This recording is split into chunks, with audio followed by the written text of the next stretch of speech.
Oromoon qawweenii miti an seenaa isaa dhabe lafa isaa kan dura of dhabe eega of dhabe immoo lafa isaa dhabe eega lafa isaa dhabe immoo nama isaas wajjin dhabe.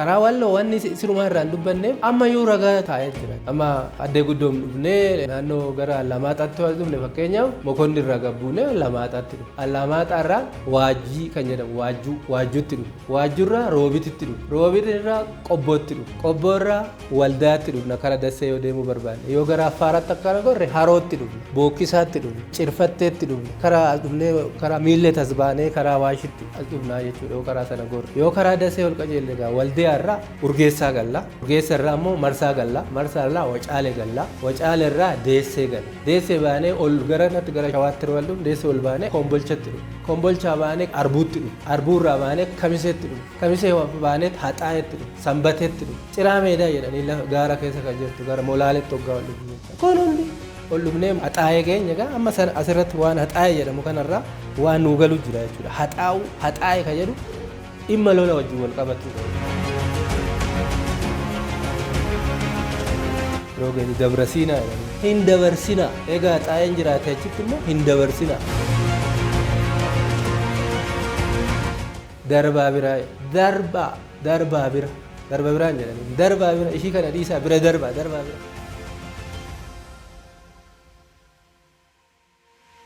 allafaan maqaan moggaafanne annamaan maqaan moggaafanne angosaan maqaan moggaafanne akkamittiin namni biyya mandara takkitti Madagaskar lafa qurxummii kudhan hin bulchine Oromoo miliyoonni meeqa irra bulu achi dachaafna jedhee haasa'amaa jechuudha. Maal bara jaarraa 14ffaa keessatti miti Amaariffaan hojii kan jalqabde. Sabni jiru badee sabni hin jirre akka uumamu hojjetamaa jiru. Sabni jiru badee.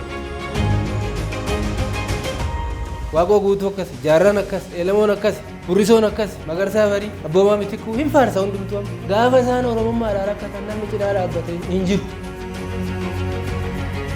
Cidhaa dhaabbate hin jiru. Taaddasaa Birruu itti sirbaa kan fidan Ayyallaa Calanqoo keessaa baasanii Hayilee Koloneel Hayiluu Raggaasaa wajjin itti sirbaa kan fide uummatuma keenya. Finfinnee takkitti hafte kanatti ishee abbootiin keenya kaakileen keenya jiraa keessatti awwaalamanii dhaabiidhaan awwaalamanii seenaa haalutti dabarsan akka namni irraanfatu akka namni maal godhu. Walakkaan isaa yoo achi galu walakkaan isaa siidaa tokkochi ba'a tokkos ba'a. Oromoo yeroo marayyuu gaa sagalee tokkoon deemee hin beeku kanatu rakkoorran isaan ga'e kanaaf ishii nama maqaa ishii Yoodiit Gudiit Asteer Geedi'oon fa'aa jedhanii barreessan Geedi'oon kun lama kibbaati abbaan ishii nama Sidaamadha jedhanii barreessan waanuma kijibaa walitti guuranii maqaa Oromoo dha'uu waan hin barbaanne Oromoon lafa qaba seenaa qaba qabeenya qaba beekumsa qaba jechuu waan hin barbaanne as kana qaxxaamursanii lafa kiiloomeetira meeqa geessanii Sidaamadha jedhanii barreessanii. Itoophiyaa diiga jedhanii fannisanii Irkoo Tulluu, Jimaa Tulluu, Agarii Tulluu haadha isaanii fuulduratti barmeela korsiisanii fiichee keessatti maal godhe Itoophiyaa miidhe. Jarri uummanni kun alaabaa abbaa gadaa Oromoo ammayyuu itti fayyadamaa jira jechuudha. Naannoo Gaashbaarkaa jedhaniin Baareentu Gaashbaarkaa maal kana keessa deemee namni hoo qorate amma afaan isaaniitu afaan Oromooti. Michillee lolaati michillee lolaa. Nagaa jirtu hordoftoonni Michillee miidiyaa nagaa keessanii fayyaa keessanii baga jiraattanii baga jiraannee warri komantii yookaan yaada fi yaadannoo keessan nu keessatanii nu jajjabeessaa jirtan galatoomaa warri gaafii gaafattan gaafii akkanaa asii nu deebisaa jirtan galatoomaa viidiyoo keenya darbe keessatti wantoota irratti dubbanne irratti deebinee wanta waadaa walii galle itti fuunaa irraa waa hundaafuu nu hordofaa nu caqasaa viidiyoo kana duukaa bu'aa uummanni seenaa ofii hin beekne galma hin qabu seenaan galma eenyummaa ofiitii galma maalummaa ofiitii kanaaf uummanni Oromoo amma yoonatti seenaan isaa wanni inni dhokateef sababoota gara garaatiin ukkaamameeti fakkeenyaaf maqaan isaa Oromoo kan jedhamu iyyuu nu qofatu beekama addunyaa irratti maaliif Kuush jedhama, Ashanti Jibti jedhama. As keessatti immoo maqaa biraatti moggaasaniiru. Isa sanaan arganna yoo seenallee barreessuu danne yoo laaluu danne malee. Kun hundi rakkoo seenaa hubachuu nutis irratti hojjechuu dhabu hayyoonni keenya irratti hojjechuu dhabuudhaan uummanni hundee dhala namaati fi hundee Afrikaa hundee dhala namaa afaansaa hundee afaan Afrikaa inni hundee dhala namaa ta'e waggaa miliyoona 3 ol lafa kanarra jiraate qacceensaa jiraate inni jiraate wallaallamee kanaaf kana baasuudhaaf kana qofforree baasuudhaaf immoo dirqama seenaa keenya yoo nuti dubbanne malee yoo nuti qoranne malee yoo nuti dubbisne malee namni warri duraan awwaaluudhaaf hojjete kana caalaa awwaaluudhaaf hojjechaa jira waan ta'eef waldeeggarree yaada walii kennine yaada fi yaadannoo walii keenye waan hayyuun tokko waan dhugaa ta'e qabachuudhaan waan dhara ta'e gataa deemutu gara kallattii dhugaatti nu geessa waan ta'eef kana akka hubattan irra deebinee sin gaafannaa viidiyoo keenyas sheer godha laayik godha homaa wanta baasiin qabu kun sheer namaa gochuun laayik gochuun nama biraa akka ga'uu fi baasii namni gatii nama godhu hin jiru kanarratti kanaaf kanalleen sodaatin asin hin jenna ittaan sodaan viidiyoo darbe irratti naannoo gaafa Afrikaa kana qabannee haasa'aati turreerra keessattuu immoo naannoo Geeraraa yookaan Eertiraa jedhamu kana irra deddeebinee haasa'uun dirqama waan ta'eef amma yeroo darbe wantoota achitti raawwatamaa turan ashaaraa iddoo sana jiru fakkeenyaaf uummatumti Oromoo iyyuu an Oromummaan isaa guutuutti hin corroqin garuu an Oromoodha hin jenne akka achi keessa jiraatu dubbanneerra jechuudha. Isaan keessaa fakkeenyaaf uummata Kunaamaa. Uummanni Kunaamaa yookaan Kudhaamaa uummata Oromoo oriijinaalii Oromoo qabu garuu turtii yeroo dheeraa keessa gosti kun achitti hafee achitti corroqee aadaa isaa otoo gad hin lakkisin jiru ta'uu ammayyuu wanta baay'ee argina jecha. Egaa isa uummanni keenya akka hordoftan viidiyoo warra Kunaamaa kana seentanii akka laaltan isaan qabsoorra jiranii eenyummaa isaaniitiif ammallee qabsoorra waan jiran fakkaata jechuudha. Isaan Oromoo ta'uu ragaan jiru alaabaa qabanarra alaabaa mataa isaanii qaban. Mandura jedhama alaabaan afaan Arabaati. Manduraadha mana fuuldura kan dhaabbatu. Oromoon gosa gosaan manduraa qabaa ture. Alaabaan amma isaan bira jiru alaabaa lubaa yookaan alaabaa gadaa Oromoo har'ayyuu itti fayyadamaa jiru uummanni kun. Seenaa isaa ibsa alaabaa kanaas akka gurraachi maalinni diimaan maalinni adiin maalinni jedhanii irratti eenyufuu ibsa gochaa jiru. Uummanni kun corroqee hacuucamee achi jira nuuf mallattoodha jechuudha. Nuuf mallattoo Oromoon naannoo sana tureera mootummaan Daamot mootummaa Oromoo ture Yihaan magaalaa mootummaa Oromoo turte warra Aksumtu cabsee Aksum immoo kan akka cabsuut gargaare warra Roomaa warra Giriik warra Parshaa warra Sooriyaa warra karaa amantiitiin deemaa turan Agustonios namni jedhamu namni Paaphaasii Giriik ta'eetoo Aleksaandar Zagreet wajjiniin Aleksaandariyaa magaalaa Aleksaandariyaa hundeesse Kooptikii Gibxii hundeesse harka keessaa qaba. Qonxonxinos mootiin Roomaa harka keessaa qaba. Warri Parshaa warri Iraaq Iraan warri amma Parshaa jedhamu waliigalatti warri Baabiloon warri Mesopotamiyaa harka ragaa uummata Oromoo naannoo sanaa balleessuu naannoo gaafa Afrikaa irraa kaaba Afrikaa irraa corroqsuu keessatti qooda taphatan qabudha. Waraanni warra Arabaa Heksos ka jedhamu kan goraadeedhaan lolu uummata kana yeroo inni itti lole yeroo uummanni kun lolee ofirraa deebise hundatu jira jechuudha. Hayyoonni Oromoo waan baay'ee irratti kana hin qoranne ala waan kijibni hin jiru waan haasa'amaa jiru kun jechuudha. Kanaafuu egaa gaamotaan kuffisanii Aksumiin hundeessanii Aksum immoo yeroo dheeraa 980 BC hanga 400 BC kana jidduutti lola guddaatu ture naannoo sanatti. Isa kanaan Aksum hundaa'ee jenna. Aksum egaa hundaa'ee maal dalage? Aksumiin kan hundeesse warra Giriiki beekamaadha. Afaan Tigiriffa yookaan Giizii jedhamu afaan Giriik irraa dhufe. Qubeen Giriiki qubeensaa lakkoofsi warra Bataskaanaatti itti fayyadamu lakkoofsa Giriik duriiti.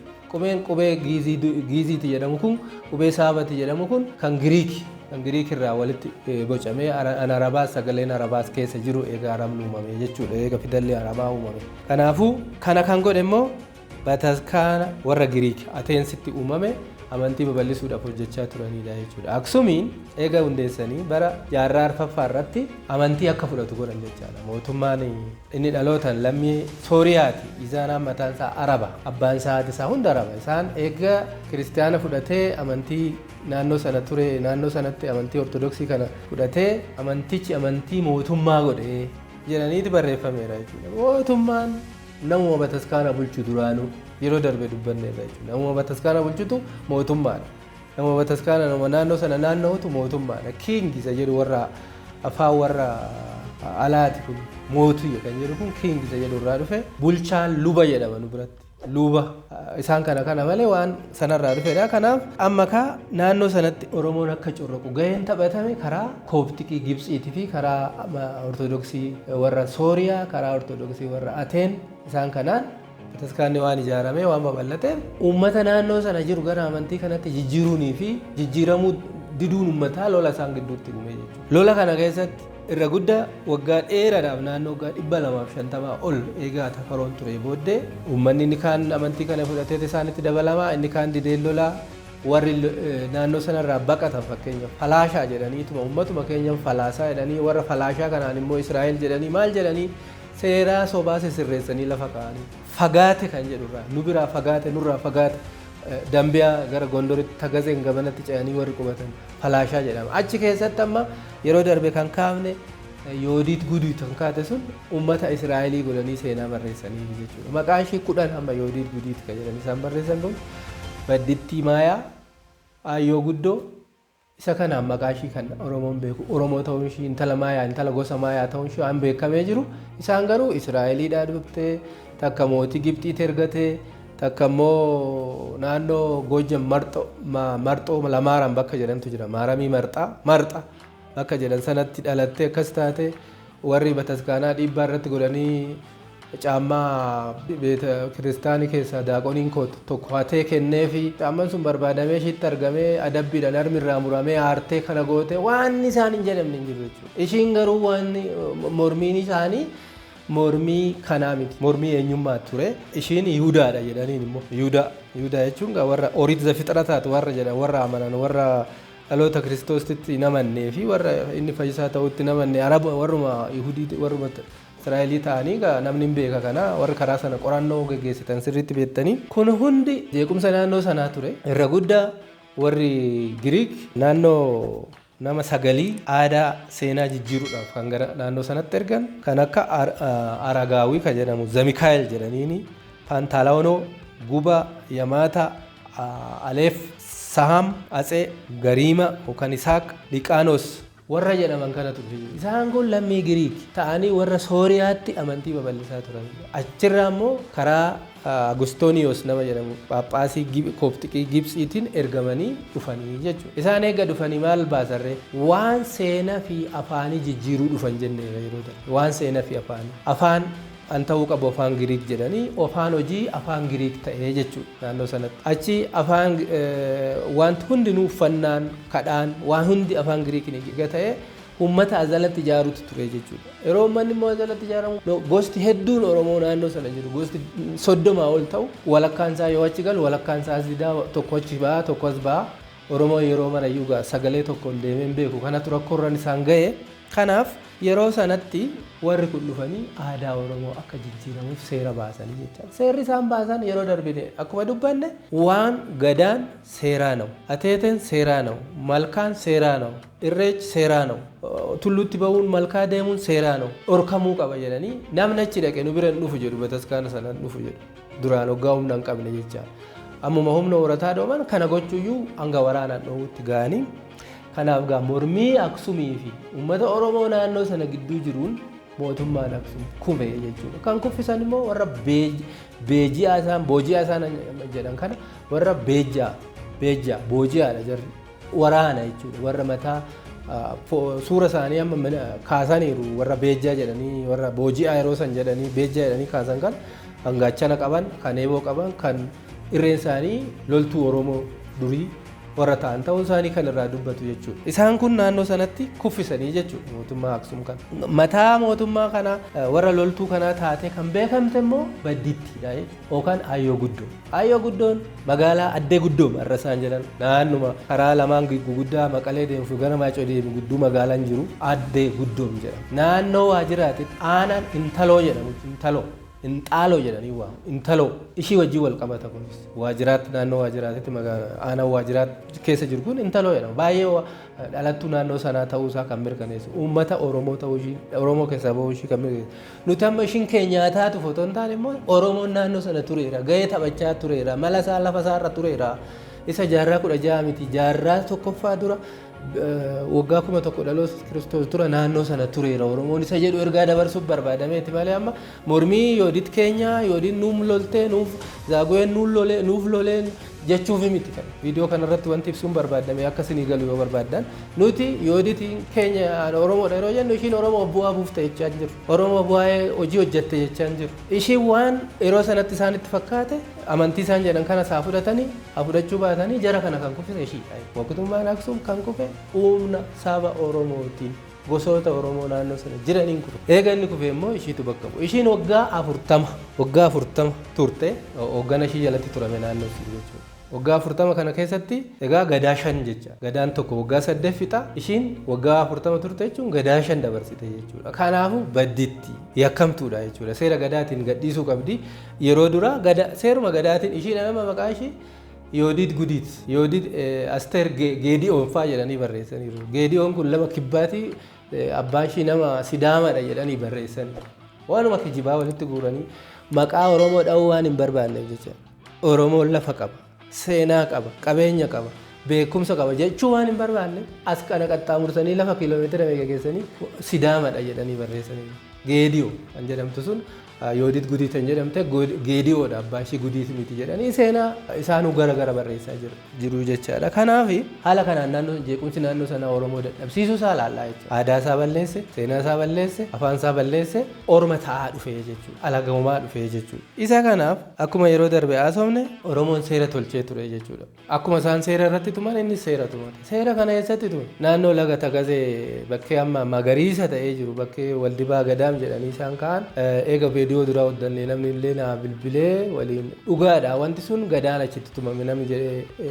yaada nuu kennes jira egaa Oromoon kana jala hafuudhaaf kan Yoodit gootu kunis kan isan baasu kan ishii ilaallanne ta'uusaa kan ittiin arginu gadaa isaa gadhiisuu diduudhaan seera gadaatiin gadaa bakka 5tti baasee gadawaan 5 gosa keessaa gootota ishii filtee humna waraanaa ijaartee naannoo raayyaa jedhan kanatti keessee jechuudha akkuma yeroo darbe jedhe raayyaan gosa namaa miti dandeettii ogummaa ittiin uummata tajaajilan raayyaa murna waraanaa ittisa Oromootiif iddoo sana taa'e jechuudha kuni kan agarsiisu lafti sun amma 1983tti Oromummaadhaan beekama raayyaa jechuun Oromoo ta'ee taa'e amma bara jaarraa tokkoffaadhaan hanga gaafa jaarraa 20tti jechaadha kanaaf isaan dhawaatan waan kun akka dhaabbatu waan godhaniif karaa Wallootiin akkana deemurra karaa Gondoriitti karaa Gojjamitti naanna'ee jechuudha dhiibban isaanii asiin Oromoon hafuunsaa achi mallattoon Oromoo irra jiraachuunsaa waraana ijaarrachuudhaan ofittisuudhaaf qophii ta'uu sanirraa afee jechuudha kanatu Oromoo naannoo sanatti hambise egaa Oromoonni naannoo sanatti hafuun raayyaarraa yookaan immoo naannoo raayyaatti kan ittiin beeknu maqaan umtisaa raayyanuu gosas yoo ta'u garuu seenansaa kana fakkaataa kana dura gosa yoo jenne raayyaan Oromoo har'a raayyaan Oromoo jechaa jira nama raayyaan Oromoo ofiin jechaa jira nama tokko viidiyoo irratti argeetiin jira nuti Oromoodha kan jedhu yeroo bara 2012 sana keessa jaarsi wayii viidiyoo wayii irratti argeetiin jiru nuti Oromoodha afaan keenya Oromoodha namni keenya Oromoodha lafti keenya Oromoodha acuuccaan irra jirutu Oromummaa keenya nu gochisiisaa jira jedhee nama waduwaata tokko argine namni baay'een arguu dandeessan kanaaf Oromoon maali ragaan wanni ittiin seenaan namaan seenaa ta'u maqaadha akkuma Sheekispeer namni jedhamu barreessaan addunyaa kanaa dubbate maqaan seenaadha jedheera namni maqaan seenaadha ashaaraa maqaa lafaa kan hin qabne ashaaraa maqaa lagaa maqaa tulluu maqaa ofii naannoo jiru sanatti kan moggaasa tokko hin keenye namni akkamitti biyyi kun kiyyaati keessan turre namaan jedha kan jedhu Oromoo gaafachuu qaba jechuudha wanni hunduu lafti Eertiraa haa ta'u Tigraay haa ta'u Gondor haa ta'u Gojjam haa ta'u Walloo haa ta'u afaan Oromootiin waamamu ammayyuu afaan Oromootiin waamamu hundumtuu gosti sabnillee afaan Oromootiin waamama jenne fakkeenyaaf Hamaaseen kan jennu maal akka ta'e isinitti himne Gondor kan jedhu Gondoraa kan jedhu Gormii kan jedhu midhaan asheetee osoo hamaa hammamee manatti hin galiin jidduu sanatti hin gormii kan jedhu achirraadha Gojjam dubbanneedha Gojjoo Jaanjam Akookoo laga Goja birra deema malkaa Goja birra deema naannoo kana isa bishaan kanatu qaxxaamura kanarraa dhufe jennee achi keessa lafti lakkoofne akka ittiin baafne dubbanneera akka afaan Oromootiin jiran jechuudha karaa Walloo wanni sirumaa irraa hin dubbanneef ammayyuu ragaa taa'ee jira amma addee guddoom dhufnee naannoo gara Lamaxaatti waan dhufne fakkeenyaaf mokonnin irraa gabbuunee Alamaataatti dhufu. Alamaataarraa waajjii kan jedhamu waajjuutti dhufu. Waajjurraa roobititti dhufu. Roobitirraa qobbootti dhufu. Qobboorraa waldaatti dhufna karaa Dassee yoo deemuu barbaanne. Yoo gara Affaaraatti akkana gorre Harootti dhufna. Bookkisaatti dhufna.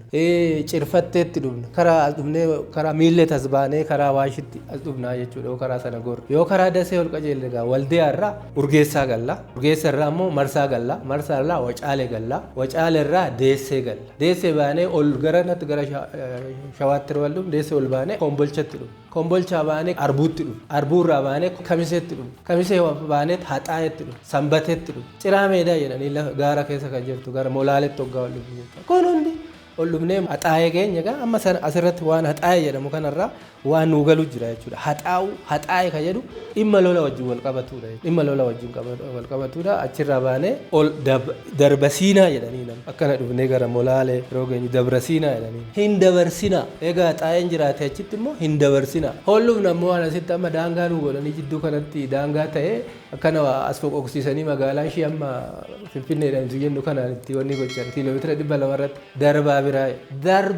darbaa biraan jedhanii darbaa bira ishii kana dhiisaa bira darbaa bira namni kana dura namni wayii barreesseera waa'ee kanarratti namni Faayisaa Fiixaa jedhamu barreesseera waan kitaaba kana namni kun dubbii kanarratti waan argate qabaa jechuudha. Kanaaf lafaan maqaan moggaafanne namaan maqaan moggaafanne gosaan maqaan moggaafanne akkamittiin namni Oromoo saba Afrikaadhaafuu maqaa moggaasee saba Afrikaatiifuu maqaa kennee lafa Afrikaatiifuu maqaa kennee biyya hin qabu biyya mandara takkitti Madagaskar lafa qurxummii 10 hin bulchine Oromoo miliyoonni meeqa irra bulu achi dachaafna jedhee haasa'amaa jechuudha. Kuni rakkoon saba kanaa rakkoon biyya kanaa akka sabni kun rakkoo biyya kanaa ta'e hin beeku akka namoonni baay'een jedhan biyyi kun garuu rakkoo saba kanaa taate itti fuftee jirti ammas jechuudha. Kanaafuu seenaan kun qoratamuu qaba irra deemamee barreeffamuu qaba irra deemamee ilaalamuu qaba. Lafoonni guutuun Itoophiyaa keessa jiran bakki afaan Oromoo ittiin hin moggaafamin hin jiru. Namoonni saboonni jiran afaan Oromoo of keessaa hin qabne hin jiru afaan isaanii. Kana waan ta'eef uummanni kun addunyaa irratti maaltu akka wallaallamu isa godhee maaltu awwaaleere sababoota guguddoo 3 jira jechuudha. Tokko aadaansaa jalqabaa kaasanii waan irratti hojjetanii akka dhokatu aadaansaa akka hin baane afaansaa akka hin baane tokkummaadhaan akka inni hin jiraanne waan godhaniif. Kanama eenyu godhe tokko alaalaa kan dhufe kan ergama fudhatee kunoo Sooriyaa irraa Giriik irraa Rooma irraa eega Gibxiin immoo Kooptiqiidhaan qabamte warra Kooptiqii warra amantiidhaan deeman kanatu aadaa kana kuffisee aadaa kana harkatti busheessee jechuudha. Akkamitti seeratti baase. Seera maal jedhu? Seeraa nawu jechuun waan salphaatti ilaaluu dandeenya namni. Har'a maqaa tokkoon himatama namni maqaa wayii balleesse Oromoon irras himatamaatuma jira umurii isaa guutuu himatama. Durmoo seera godhe jedhaniiti himatu. Seera godhe malkaa dhaqe laga bu'e tulluu ateetee qajeelfate ayyaana jarmii godhate ayyaana jarmii anamma uummanni kunaamaa jedhe sun ayyaana jarmii an jedhu qaba jechuudha. Maqaan isaallee jarmii jedheet kabaja. Gaafa midhaan alaa ga'u hawaasni muluu iddoo tokkotti wal ga'eeti hawaasni hundi iddoo tokkotti tulluu irratti yookaan ficiciisa irratti ayyaana jarmii kabaja. Jarmi jechuun sanyii jechuudha midhaan jechuudha. Isa kana hunda harkaa buusanii jechuudha. Amma uummata kunaamaa sana uummanni keenya sirriitti ilaaluu qaba aadaa isaanii keessatti. Ayyaana jarmii qabu, ayyaana gugsii qabu, tapha ijoollee qabu, wallaansoo qabu, eerroo qabu, qarree qabu akkasittiin bulaa jiru ammayyuu jechuudha. Mallattoodha, ragaadha. Nuyi lafa sana achii fudhachuu maal jechuu osoo hin taane ragaan keenya nuti lafaa qabnu isa kana waan ta'eef jechuudha. Kanaafuu jarri uummanni kunaamaa alaabaa abbaa gadaa Oromoo ammayyuu itti fayyadamaa jira jechuudha. Naannoo Gaashbaarkaa jedhaniin Baarentu Gaashbaarkaa maal kana keessa deemee namni hoo qorate amma afaan isaaniitu afaan Oromooti. Nan dhagaa nama waan isaan haasan tokko waan isaan jedhan naagala maaliif waggaa miliyoona kana keessatti uummanni mana afaan kanatti siqsee haasawu maal ture inni jedhu deebii namumaaf dhiibna afaan isaanii afaan naayilootik jedhaniiti kan kaaniif afaan Oromootiin immoo afaan Afiroo Eeshiyaa jedhamee kaawwama. Naayilootik jechuun uummata qarqara afaan naayil deemee jiraate jechuudha. Laga naayil qarqara jiraachaa turanidha waan ajaa'ibaa miti. Kanaafuu oriijinaalitiin saba kanaa Oromummaan achi keessa turu Oromoon achi keessa turu an agarsiisudha jechuudha. Yeroon darbe amma lafa Sambaleet jennee nuti dubbanne irratti koomantii kennaa jiran achi akka gadi ba'anii waan tokko hin beekan isaan waan sana hiika sana amma nuti ni mala. Sambaleet jechuun margadha kaloo babbareedaa Sambaleeta lafa diriira irra jiru laftis akkasuma jira kaloonis ammayyuu achuma jira Kana namni qoratu dhabamee Oromoon seenaa otoo qabu seenaa dhabee Eertiraa keessatti gaa corroquun uummata Oromoodha. Kanatu jira. Galaana barbaannaarra galaana dhabnee maaloo dhabnee jedhee waan baay'ee waan mataa miila hin qabne haasa'a namni. Annu dhabsiise seenaa keenya dhabneeti. Lafichi an eenyu waan keenya ta'uu eenyullee mormuu abbaan fee waan fe'aa jedhu. Eenyuyyuu mormuu hin danda'u jechuudha. Warra kaartaa fuudhee hanga asabitti kaasee bara shabbaariidhaan addunyaa irratti farrachiisanii miti. Har'a immoo waan baay'een odeeffamaa jira jechuudha. Kaartaan Oromiyaa jettee dheeraan kaartaan mataan isaa dheeraa asabiin dabalata. Isa sanaa warri biyya ciru warra biyya kutu warra biyya muru jedhanii waraannamee namni mana hidhaatti quncaa'atee kaansaa du'ee kaansaa ijaabadee kaan jireenya isaa itti dhabe. Kanaafuu dura namni yoo seenaa sammuusaa seenaadhaan sirreessedha waan tokko gochuu kan danda'u. Warruma sammuu isaanii seenaadhaan sirreessinitu ka'eetuma mataa miila dhoowwee biyya kanas namas rakkisee uummatas rakkisee walis rakkisaa jechuudha. Kanaafuu uummanni Oromoo hangafa Afrikaati. Dhala namaa hangafa dhala namaati. Argannoo dhala namaati. Afaan Oromoo fakkeenyaaf Afrikaan kalee bulaa jedhaniiti. Uummanni Afrikaa yoo gaafatte kalee bulaa yoo jettee gaafatte maal jechuudha yoo jette Afrikaa jechuudha siin jedha. Kalee bulaan maali afaan eenyuti afaan kamiiti afaan Luwooti. Afaan Anyuwaaki, afaan Nooyerii, yookaan immoo afaan Gibooti, afaan Urbaati, afaan eenyuti? Kalee bulaa warra kalee ture, warra kaleessa ture. Liibiyaa jedhan achuma garagartanii. Liiban jedhu Afrikaa guutuu Liiban jedhu Liibiyaa jedhan. Yoo kana lakki Liiban afaan Oromoodhaa dhufe Raashaa keessas waan akkana jedhu hin jiraati achis Oromootti tureeres hin jedhan. Raashaan jenne nuti. Raashaa jiraachuu danda'a yoo qoranne achis. Asuma deeme namni addunyaatti han faca'e Afrikaa irraa ta'uun beekamaadha.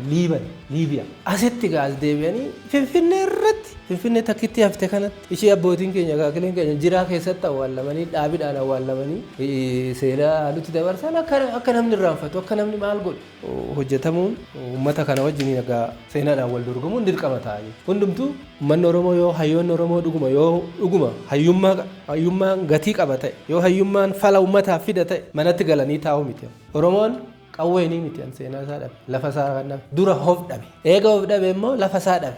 Eega lafa isaa dhabe immoo nama isaas wajjin dhabe. Lafa wajjin namarraa fudhata. Waan kun nama kaasuuf amma waan garaana nyaatee jira jechuudha. Uummanni kun har'allee achi keessatti otoo eenyummaa isaatii caattatu mataa irra godhatanii itti taphachaa jiru. Fira dhabuudha haan ta'e dhabu. Amma nuti baay'een kun rakkachaa jiru. Dachaa meeqa rakkata jechuudha. Uummanni qubaan lakkaa'amu. Kanaafuu seenaan Oromoo hin qoratamne, hin barreeffamne, hin dubbatamne. Miidiyaan Oromoo waan baay'ee gootota Oromoo du'an waan akkasii hin dabarsa. Gaafa du'an seenaa hojjetaaf immoo waggaa jiran hin barreessu. Maqaa isaanii dha'uun hin lagata. Gaafa isaan du'an immoo seenaa dabarsaaf. Lagasaa wagii eega du'ee seenaan isaa miidiyaa irratti bahee kan dubbatamu.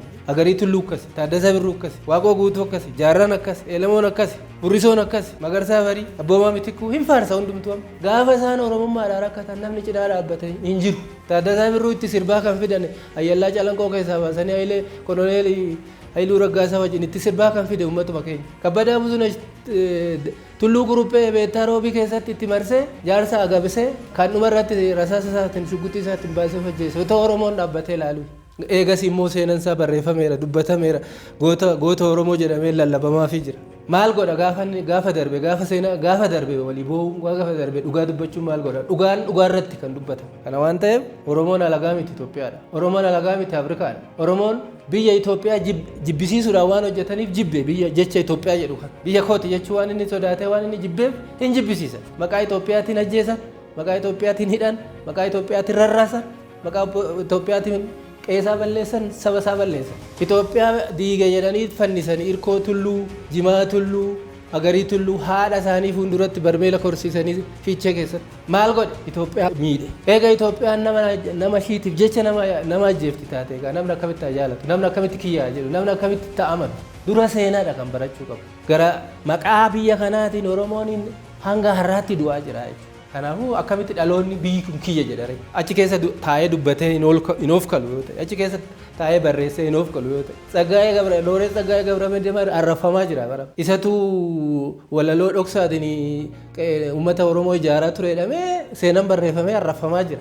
Balaa Zallaqee Galaan Qilxuuti jedhamee waan dubbatameef seenaan barreeffamnaan kunoo u'uu jedhanii mataa qabatanii biyya keessa deemanii iyyaa jiran. Nama qacceensaa waan wajjin nyaatee dhuge akaakayyuu abaabayyuu irraa dhagaye waan barreessee baaseef jechuudha. Akkamitti Itoophiyaa ta'u sabni kun mee fakkeenya otoo nan taayyuu jedhu. Amma yoonattis ta'ee hin beeku. Maaliif garaadhaan ta'ee hin beeku. Humnaan dabaddabamee akka adurree bittatti harkisanii waraanaan eeggamee ani Itoophiyaadha jechuu danda'a jechuudha. Damisee bultuu Itoophiyaadhaaf du'e.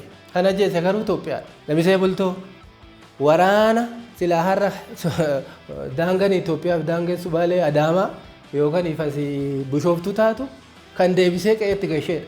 Wara injifannoon karaa kaabas itti dabala jedhanii fuudhanii keessanii warra har'a biyya argate kana oofee geessee ayyallaan Aqafaatti gashee umarratti Asmaraa keessatti fannisanii ooraaleedhaan magaalaa keessa kan naanneessan Damisee bultoo ejersaa Itoophiyaa dhabdu.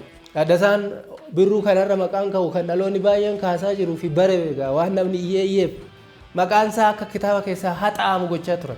Eeguma afaan Oromootiin baratamuu dhufe jechuudha. Dubbisa afaan Oromoo keessaa maqaa Taaddasaa Baasaa jedhanii qajeelfamaan haqaa turan. Kanaafuu gaafa jiru gaafa walitti himuu wal dhaga'uu dandeenyu walitti himnee sirreessuudha biyya kana yoo sirreessuu ta'e. Kanarra dhaloonni kun of ganee ittiin fufu kana booda. Kanaaf seenaan baratamuu qaba jennuuf jechuudha. Seenaan baratamuu qaba, dhaga'amuu qaba, darbaa darbiidhaan walii dabarsuu qabna. Seenaan immoo yeroo darbu dhugaa ta'uu qaba.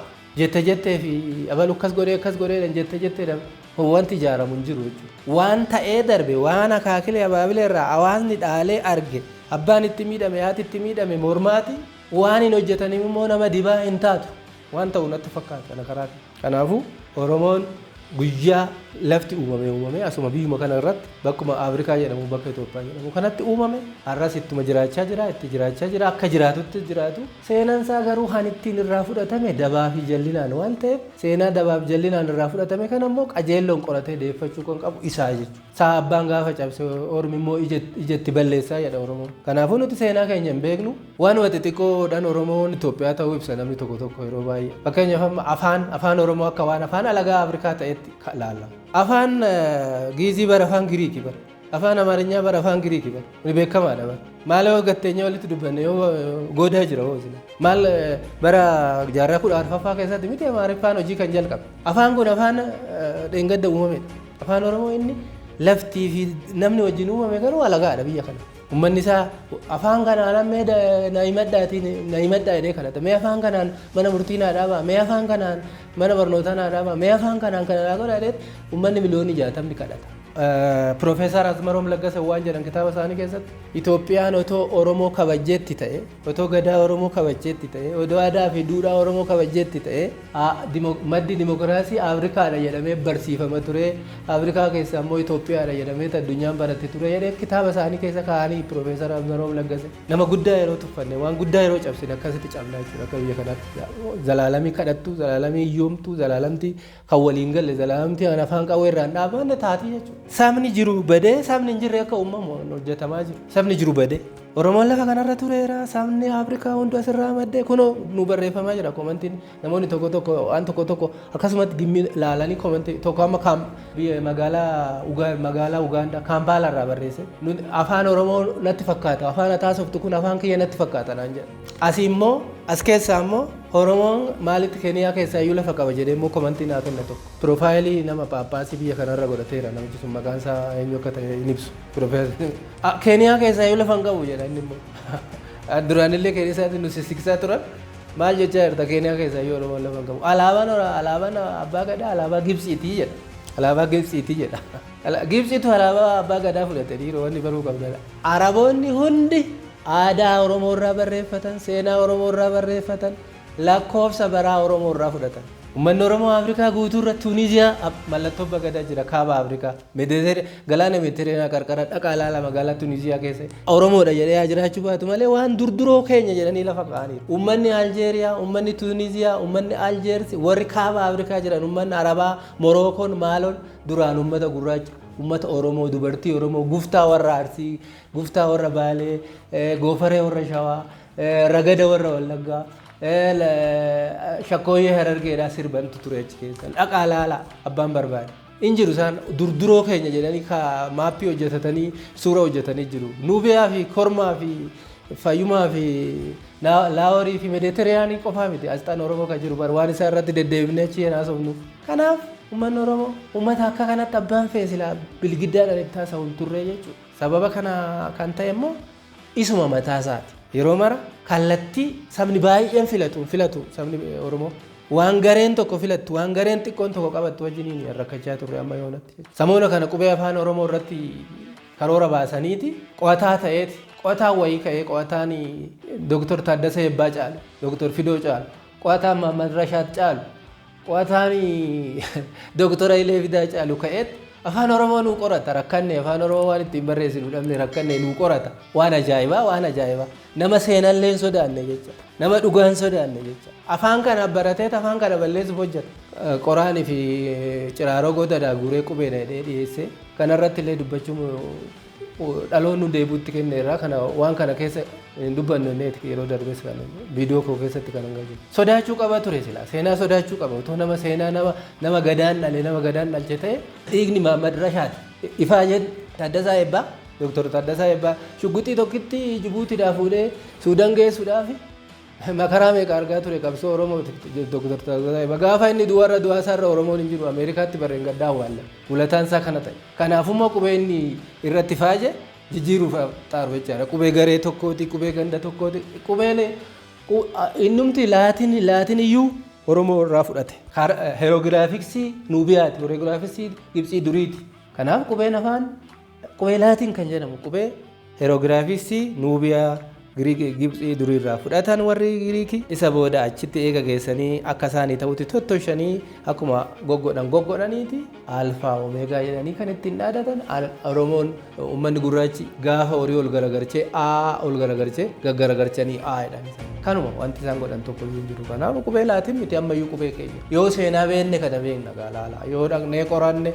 eessaa fuudhan jarri kun akkamitti Paayitaagoras Oromoo barsiisee Pilaatoo Oromoo barsiisee Hippookiraatos fayyaa dhukkubaaf qoricha barbaadu uummata gurraacha keessaa barate viidiyoo darbe keessatti dubbanne uummata qubee kana bocuu dadhabu miti jechuudha haalli jidduutti isatti dhufee seenaa isa jijjiiru waan dhufeef ta'e qubeen illee allaatiin jedhama malee kunis bor waan gadi ba'uudha seenaadhaan gadi ba'a kana qoradhaa warri qubee haaraa uumuu deemtan seenaan qubee laatiin aneenyutii qoradhaa kunoo mee qoradhaa kana aneenyu akka ta'e hoggas hin arginu namni barreessee jira kudhaama seenaa jedhee Kaapiteen Xilahuun nama jedhamu intarviyuu wayii eessatti akka hin dhaga'e hin beeku namni sun sirriitti dubbatee jechuudha waa'ee achi qubeen uummata gurraacha irraa warri laatiin fudhachuu barreeffameetu jira kitaaba kudhaama seenaa moo maal jedha kitaabni Kaapiteen Xilahuun nama jedhamu nama loltuu dargii kaapiteen turanii Jibuutii faa keessa jiraadha jedhanii intarviyuu gochaa turan gaaf tokko achirraa naa kanaaf egaa gara fuulduraatti seenaa keenya nuti beekuu qabnu seenaa keenyaan hidhannoo godhannu seenaa keenyaan biddeen godhannu uffata godhannu seenaan keenya seenaa bal'aa seenaa addunyaa seenaa uummata addunyaati waan ta'eef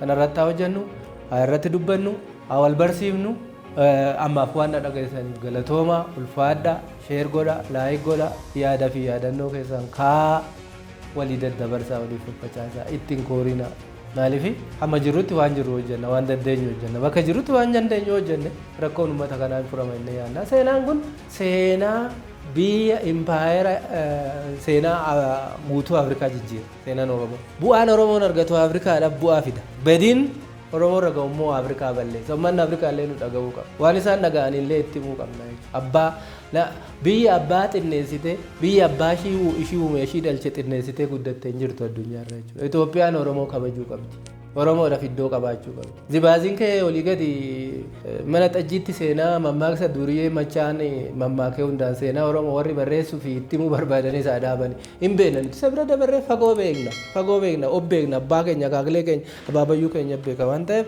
hordofaa seenaa gaarii wal barsiifna seenaa gaarii walitti daddabarsinna ulfaadhaa sheer laayikii immoo hin dagatinaa isiniin jennaa jechuudha.